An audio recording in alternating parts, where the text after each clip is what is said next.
ஒரு அழகான கிராமத்துல ராமு என்ற வாலிபன் வாழ்ந்து வந்துட்டு இருந்தான். அவன் எல்லா வீட்டில் இருக்கிற கதவு எல்லாம் சரி பண்ணி கொஞ்சம் கொஞ்சமாக காசு சேர்த்திட்டு இருந்தான். அந்த மாதிரி அவன் கொஞ்சம் கொஞ்சம் சேர்த்தி 5 லட்சம் சேர்த்துனான். அந்த சமயத்தில் திடீர்னு இன்னொரு வாலிபன் ராமுவை சந்திச்சான். யாருங்க நீங்கோ? நான் தான் பக்கத்து ஊர்ல இருக்கிற பெரிய பணக்கார பையன். என்கிட்ட ஒரு 10 ஏக்கரா இருக்குது. அப்படி 15 லட்சத்துக்கு விற்க வந்திருக்கிறேன். நீ அதை வாங்கிக்கோ. என்கிட்ட 5 லட்சம் தான் இருக்கு.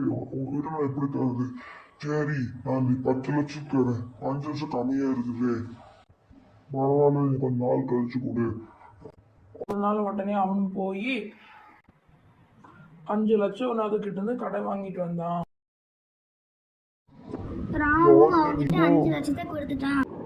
அவன் 5 லட்சம் பணத்தை ரெடி பண்ணிட்டு ஃபோன் பண்ணா. ஃபோன் சுவிட்ச் ஆஃப்.